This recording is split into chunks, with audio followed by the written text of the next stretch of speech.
We're going to be racing in Moto2 here in Germany.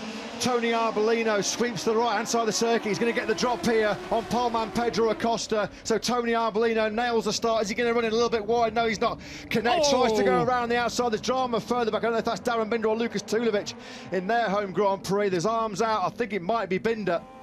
On board then with Arbolino leading Acosta down the hill through the Ralph Oldman curve as they plunge down towards turn 12. There is nothing to choose between them already. Is Acosta going to attack immediately? Through he comes. First time in the braking zone for that downhill sweep into turn 12, and Acosta has gone for it then. Arbolino's trip at the front of this Grand Prix lasted for what, just 11 corners. Poleman Pedro Acosta then hits the front. He'll lead them over the line, over the crest to this short run to the finish line. Acosta, Arbolino, Dixon, the front row man as you were over the line at the end of that first lap. Lopez has picked up a couple of places, 5th to 4th for him. Chanter's on the move as well. Lopez is trying to get in another one here from Jake Dixon. We know how aggressive Lopez is in the early stages of Grand Prix, and he goes through on Jake Dixon. Sam Lowes incidentally had a pretty good start from the back of the second row, but Songkyak Chantra was super late on the brakes there into turn 1, which cost him a place. Dixon loses another one now to Aaron Canet. This is just what Jake Dixon feared. Pedro Acosta, he's going to fire in yet another 121 lap. No, for the first time, it's taken 6 laps for him to dip into the 124s. Only just a 124.1, but he just finds another vital 10th or so on Arbolino in second place. Oh, Canet's gone down, and he hobbles away, battered and bruised, isn't he? It's been a tough year for Aaron Canet in the Moto2 World Championship. He was fighting then for the podium, but it's another mistake from Canet up the hill, isn't it, into the final corner. What we were just saying about how difficult trail braking up the hill into that left-hander here, and Canet confirms that as he goes down, bites the dust yet again, doesn't he, the 23-year-old Spaniard, and you've got to say that's a body blow for his championship.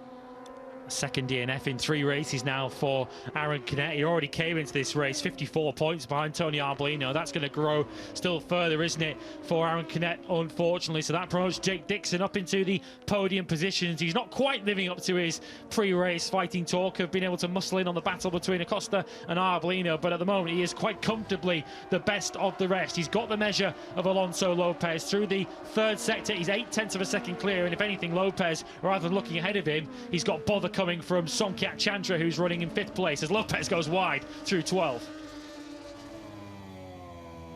And Tony Arbolino, but just weeks before the first Grand Prix, serious wrist injury, really has completely wrecked Agura's hopes of being involved in that title fight. He's currently circulating down in 14th place. Chantra then, he's alongside Alonso Lopez. They tough it out on the brakes. Lopez wasn't giving him that one without a big fight, wasn't he? Chantra, though, hugged the inside line, just eased upon the inside, nothing that Lopez could do about it. And Songkyak Chantra, as he mentioned, well on course for that season best. He is now in 4th place, and what can he do now to hone in, reel in Dixon?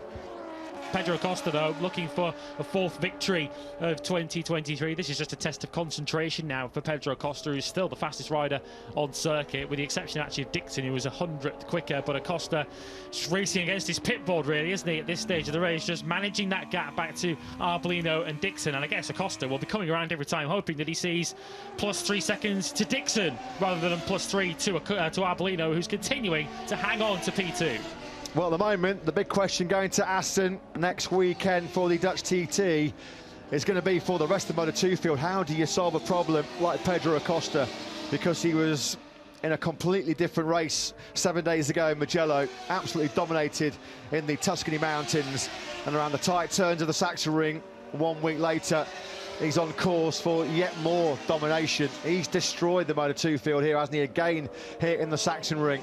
As Tony Arbolino, through the first sector on this lap 21, is just starting to eke away from Dixon. How much has Dixon taken out of those Dunlop tyres, particularly the rear tyres? He slides it beautifully down through turn 7. How much grip has Dixon got left for these vital 4.5 laps? Because Arbolino did respond at the start of this lap 21 and got the gap at its biggest back up to nearly 0.9 of a second. It's coming, it is coming. Look at Dixon, look at the corner speed, the superior corner speed he has through that 4th gear, turn number 7.